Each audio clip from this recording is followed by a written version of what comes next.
আমরা যে প্রায় সময় কথা বলতে গিয়ে দেখবেন অনেক মানুষ বলে থাকে বাল। দেখবেন একজন মানুষের কোনো কিছু পছন্দ হয় নাই, সে কোনো কারণে তার উপরে রেগে আছে, দেখবেন হঠাৎ করে সে বলে ধুর বাল, এইগুলো তুই বলিস না। আপনি কি জানেন যে এই বাল শব্দটা বলার মধ্য দিয়ে মুসলমানদের জন্য কতটা ক্ষতি রয়েছে? বাল শব্দটি হিন্দি ভাষায় যে চুলের অর্থ দাঁড়ায়, সেটি কিন্তু বাংলা ভাষার মানুষেরা যে শব্দ বলে থাকে সেই অর্থ দাঁড়ায় না। কিন্তু বাংলা ভাষার মানুষেরা যে বাল শব্দ বলে, এটার অর্থ কিন্তু চুল দাঁড়ায় না, এটা দাঁড়ায় ইতিহাস থেকে হারিয়ে যাওয়ার এক দেবতার নাম।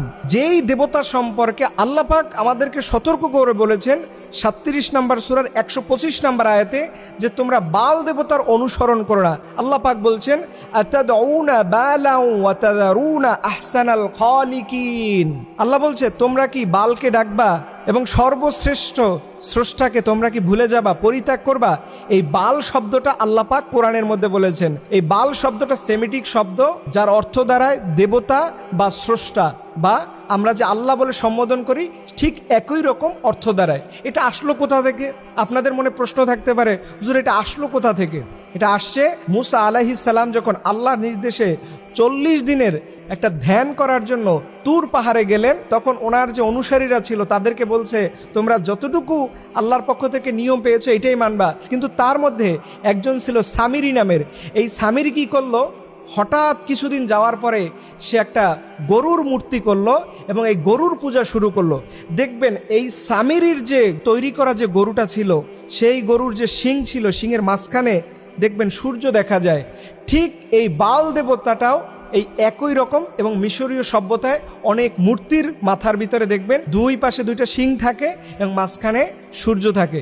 দেখেন এই শব্দগুলো, এটা হয়তো অনেকের কাছে বলবেন যে হুজুর এটা কি বলতেছেন, এটা কি কোনো সাবজেক্ট হলো, এগুলো কি আলোচনা কোনো বিষয় হলো? দেখেন এই সামিরির মাধ্যমে সেই সময়ের মুসা আলাইহিস সালামের মানুষেরা তারা সবাই আল্লাহর পানিশমেন্ট পাবেন। আল্লাহর সামনে সবাইকে অপরাধী হতে হবে শুধুমাত্র ওই গরুর পূজা করার কারণে, এই শিরিক করার কারণে, শুধুমাত্র এই বাল দেবতাকে অনুসরণ করার কারণে। অথচ আমরা খুব সহজেই এইগুলো বলতেছি, আমরা জানিও না কোন শব্দটা বললে ইসলামের দৃষ্টিকোণে রাইট আছে, কোন শব্দটা বললে ইসলামের দৃষ্টিকোণে রং আছে, এটা আমরা অনেকেই জানি না। কিন্তু আফসোসের বিষয় প্রিয় ভাইয়েরা, আমরা আমাদের লাইফে, আমাদের জীবনে যতদিন পর্যন্ত থাকি না কেন, সবার আগে ভাগে আমাদের ইসলামকে অনুসরণ করতে হবে।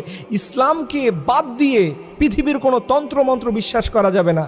আজকের যে সাবজেক্ট আপনারা শুনলেন, হয়তো অনেকেই আপনাদের মাথার উপর থেকে যেতে পারে, হয়তো জীবনে প্রথমও শুনতে পারেন, কিন্তু আপনি ইন্টারনেটের মধ্যে সার্চ করেন, এই বাল দেবতা সম্পর্কে আরও খুঁজেন, কোরআনের 37 নম্বর সূরার 125 নম্বর আয়াতটা আপনি দেখেন, আপনার কপাল খুলে যাবে।